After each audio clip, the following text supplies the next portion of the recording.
आपला पुढचा पुरस्कार आहे क्रीडा युवा पुरस्कार। क्रीडा युवा पुरस्काराचे मानकरी आहेत राजश्री गुगळे।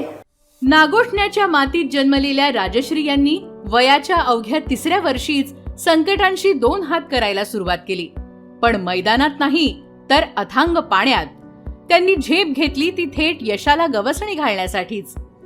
रिलायन्स इंडस्ट्रीज आणि पुण्याचे गरवारे कॉलेज ही त्यांच्या शिक्षणाची आणि संस्कारांची माहेरघरं ठरली।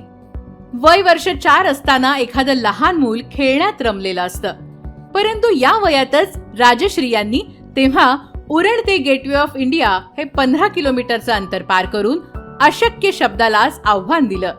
हा प्रवास इथेच थांबला नाही।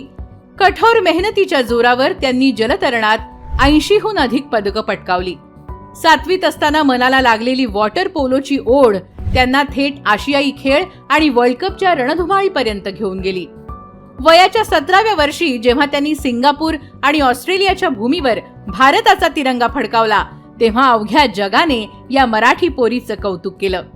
आयुष्यात संकट तर येतच असतात। डेंग्यू सारख्या आजाराने त्यांचं शरीर थकलेलं होतं, पण मन मात्र विजयासाठी आसुसलेलं होतं। आजारपणावर मात करत मिळवलेलं ते सिल्वर मेडल त्यांच्या पोलादी जिद्दीची साक्ष देतं। त्यांच्या या दैदिप्यमान कामगिरीची दखल घेत महाराष्ट्र शासनाने त्यांना क्रीडा क्षेत्रातील उल्लेखनीय कामगिरीबद्दल सर्वोच्च शिवछत्रपती पुरस्काराने सन्मानित केलं।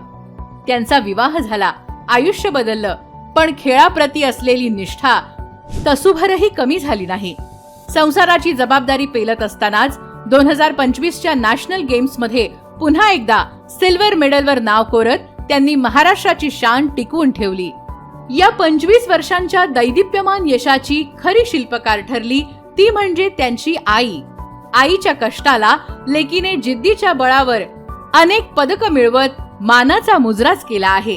राजश्री सारख्या तेजस्वी आणि जिद्दी खेळाडूला यशवंतराव चव्हाण सेंटरचा यशवंतराव चव्हाण युवा क्रीडा पुरस्कार देताना आम्हाला अतिशय आनंद होत आहे।